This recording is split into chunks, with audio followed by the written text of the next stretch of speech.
ভাবো তো একদিন হঠাৎ জানতে পারলা তোমাকে বিক্রয় করে দেওয়া হয়েছে, কিন্তু কোনো মানুষের কাছে নয়, সরাসরি দানবদের জগতে। শুনতে ভয়ানক মনে হলেও আসলে চমকটাই এইখানে। যে দানব তোমাকে কিনেছে সে তোমাকে খেয়ে ফেলতে চায় না, বরং নিজের নাতি হিসেবে দায়িত্ব নিতে চায়। তারপর শুরু হয় এমন একটি স্কুল জীবন যেখানে চারপাশে সবাই দানব আর একমাত্র মানুষ তুমি।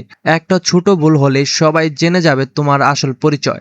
আজকের ভিডিওতে আমি এমন একটি এনিমির সাথে পরিচয় করিয়ে দিব যেখানে রয়েছে কমেডি, ফ্যান্টাসি, অ্যাডভেঞ্চার আর স্কুল লাইফের অসাধারণ মিশ্রণ। তো চলো আর কথা না বাড়িয়ে মূল ভিডিও শুরু করা যাক।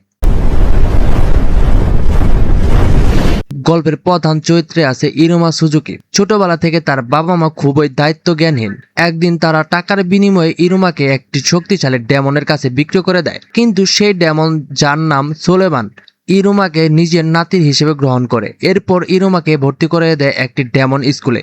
সমস্যা হলো ইরুমা একজন মানুষ আর এই স্কুলে সবাই দানব। যদি কেউ জানতে পারে সে মানুষ, তাহলে সে বড় বিপদে পড়ে যাবে। তাই প্রতিদিন তাকে নিজের পরিচয় লুকিয়ে নতুন নতুন সমস্যার মুখোমুখি হতে হয়। আর এই ঘটনাগুলোকে এনিমিটিকে আরো অসাধারণ এবং মজাদার করে তুলেছে। এই এনিমির সব থেকে শক্তিশালী বিষয় হলো এর কমেডি। প্রায় প্রত্যেক এপিসোডই এমন কিছু মুহূর্ত আছে যা তোমাকে হাসাবে। একই সঙ্গে ফ্রেন্ডশিপ, ক্যারেক্টার ডেভেলপমেন্ট এবং অ্যাডভেঞ্চার খুবই সুন্দরভাবে দেখানো হয়েছে। ইরোমা ধীরে ধীরে একজন ভীতু ছেলে থেকে আত্মবিশ্বাসী চরিত্রে পরিণত হয়, আর সেই পরিবর্তন দেখাটা দারুণ উপভোগযোগ্য।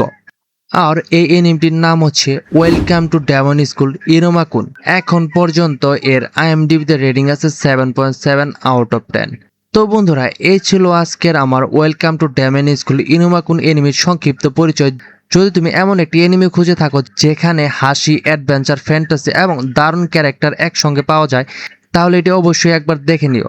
তুমি কমেন্টে জানাও তুমি কি ইরোমা-কুন ইতিমধ্যে দেখেছো নাকি আজই শুরু করতে যাচ্ছ। ভিডিও ভালো লাগলে লাইক করো, শেয়ার করো এবং anime review, anime release date সবার আগে জানার জন্য আমার চ্যানেলকে সাবস্ক্রাইব করতে ভুলবে না। তো দেখা হবে নেক্সট কোনো ভিডিওতে। পর্যন্ত ভালো থাকো, আল্লাহ হাফেজ।